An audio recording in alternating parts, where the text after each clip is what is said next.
আসসালামু আলাইকুম। Hello guys, কেমন আছেন? আজকে আমি ফুটনি বাজার, আমার ইউনিয়নের মধ্যে আছি, ফুটনি বাজার আছি।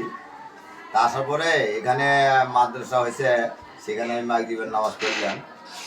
তা আমি এখানে জিন্দা কোরআন দেখাইলো, এগুলো সবগুলো জিন্দা কোরআন, সবগুলো হাফেজ শিক্ষা এনারা হচ্ছে। এবং আমি দোয়া করি আল্লাহ পাক যেন এনাদের দ্বারায় কোরআন প্রচার করার আল্লাহ পাক তৌফিক দান করে। তা আমি দুজন শিক্ষক আছে এখানে, আমি তাদের সঙ্গে কথা বলবো। আসসালামু আলাইকুম। ভালো আছেন? আপনি কেমন আছেন? তা আমি যে আপনাদের সঙ্গে কথা বলতেছি, এই আমার প্রিয় দেশবাসী এবং প্রিয় বিশ্ববাসীর উদ্দেশ্য আপনারা বলবেন।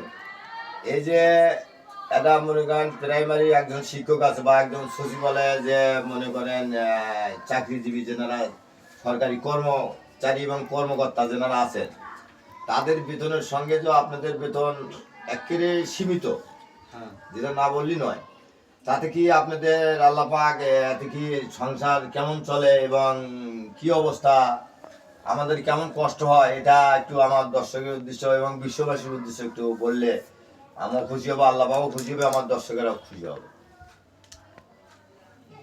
আসসালামু আলাইকুম রাহমাতুল্লাহ। আসলে কওমি মাদ্রাসার যে বেতনটা সেটা হচ্ছে প্রত্যেকটা কর্মস্থানে যেগুলো বেতন বা পারিশ্রমিক দেওয়া হয় সেই বেতনের তুলনায় বা পারিশ্রমিক তুলনায় কওমি মাদ্রাসার বেতন একবারে সীমিত বা নিম্ন পর্যায়ে বললেই চলে।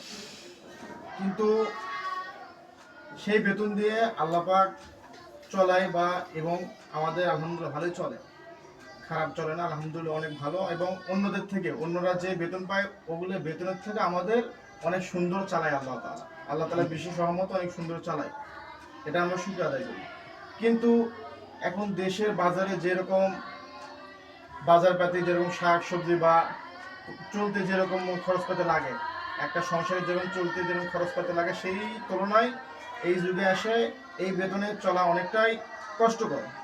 কিন্তু অনেক আল্লাহ তাআলার শুকর আদায় করি এরকমভাবে চলতে পারি এবং চলা যায়। কিন্তু দেশের সাথে এবং সকলের সাথে যদি বেতনের একসঙ্গে যদি খাপে খাপ যদি চলানো হয়, তাহলে আশা করা যায় আলহামদুলিল্লাহ আমাদের ভালো চলবে এবং সামনে আরো ভালো কিছু করা যাবে ইনশাআল্লাহ। প্রিয় দর্শক, আসলে